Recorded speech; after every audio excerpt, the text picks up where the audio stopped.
ना चीख निकलने दी ना खून, अकेला बेटा बना कातिल।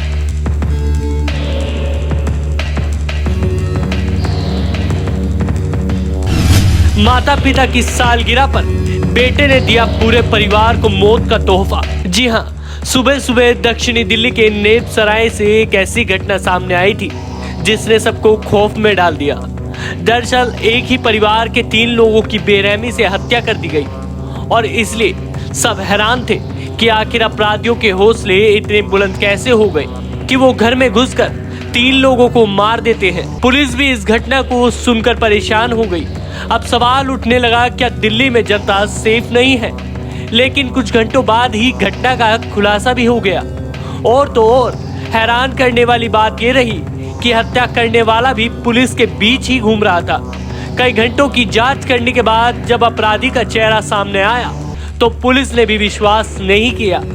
आपको बता दें, दक्षिणी दिल्ली के नेप सराय में देवली गांव पड़ता है। राजेश के परिवार में उनकी पत्नी, बेटा बेटी थे। सभी लोग एक घर में रहते थे।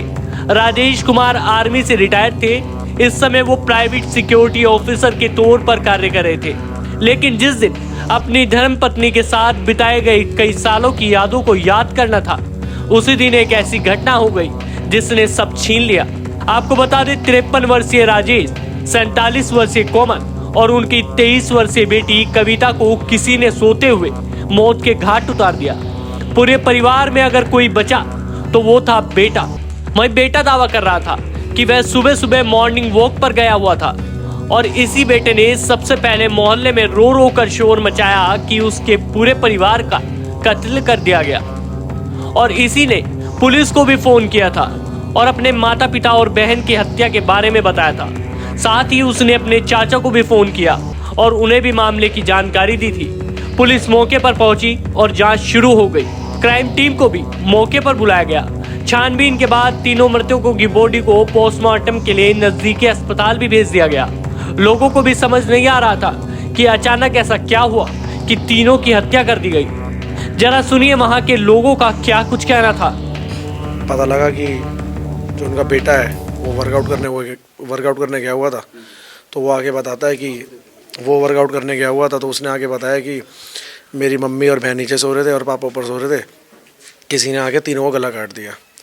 तो जब हम मौके पे पहुंचे, हम क्या मतलब हमसे पहले सारी जो आस पड़ोस के नेबर हैं, यहाँ पे टेनेंट वगैरह खूब रहते हैं, तो 100 नंबर पे कॉल उसने कर ही दिया था।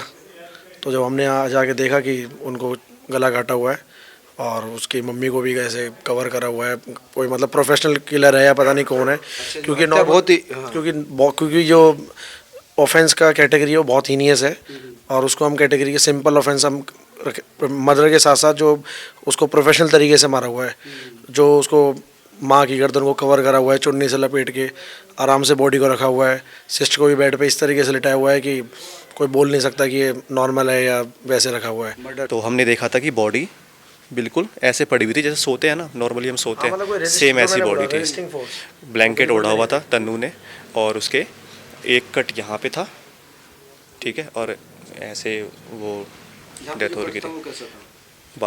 शार्प कट था, गहरा था, थोड़ा शार्प कट था या पता नहीं, मतलब कट जब लगा ना तो फैल गई थी स्किन। क्योंकि हमने देखा तो वैसे गहरा कट था, बहुत शार्प। हाँ, यहाँ पे ज्यादा यहाँ का कट हमने नहीं पास नहीं गए, पर दूर से जो दिखा वो पास से नहीं गए।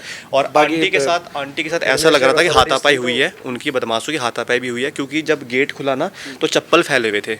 आंटी की चप्पल फैली हुई थी, एक चप्पल ऐसे डायरेक्शन में था और एक चप्पल ऐसे डायरेक्शन में था, तो वो देख के लग रहा था कि यहाँ पे हाथापाई भी हुई है। लेकिन शाम होते होते सब साफ होने लगा। जोर जोर से रोने वाला बेटा अपने चेहरे से नकाब हटाने लगा। पुलिस ने कई बार पूछताछ की, लेकिन वो अपनी बात पर अड़ा रहा। पुलिस हर पहलू की गहराई से जांच कर रही थी। इलाके के सीसीटीवी कैमरे चेक किए गए, आसपास के लोगों से पूछताछ की गई। पुलिस अधिकारी ने बताया कि उन्हें घर के आसपास लगे सीसीटीवी कैमरों में कोई हलचल नहीं दिखी। उनके घर के अंदर कोई नहीं गया, ना कि कोई बाहर आता दिखाई दिया। घर में भी जांच की गई तो वहां ना कोई तोड़फोड़ और ना कोई चोरी जैसी वारदात नजर आई। इससे पुलिस का शक बेटे अर्जुन पर गहराने लगा। साथ ही पुलिस ने देखा कि बेटे के हाथ पर एक चाकू का कट भी है। जब उससे इस बारे में पूछा गया तो वह कोई ठोस जवाब नहीं दे पाया। अब पुलिस ने उससे सख्ती करनी शुरू कर दी तो बेटा थोड़ी देर बाद टूट गया और उसने अपना मुंह खोल दिया और बताया कि उसके पिता उसे अक्सर अपमानित करते रहते थे। पिछले दिनों भी उसे सबके सामने पीटा था। इतना ही नहीं, उसे पता चला था कि उसके माता पिता अपनी संपत्ति अपनी बेटी मतलब उसकी बहन को देने का इरादा बना रहे हैं। पुलिस ने कहा कि यह घटना को एकदम अंजाम नहीं दिया गया, वह कुछ दिनों पहले से ही इन तीनों की हत्या की योजना बना रहा था और आखिरकार अपने माता पिता की शादी की सालगिरह पर उन्हें मार डालने का फैसला किया। अब उसे गिरफ्तार कर लिया गया है। इलाके के लोग काफी डरे हुए हैं। अब उन्हें अपनी सुरक्षा की चिंता हो रही है। किसी को उम्मीद नहीं थी कि बेटा ही कातिल निकलेगा। आपको ये खबर कैसी लगी? इस खबर पर अपनी राय जरूर दीजिएगा। साथ ही हमारे चैनल को अभी सब्सक्राइब जरूर कर लीजिए।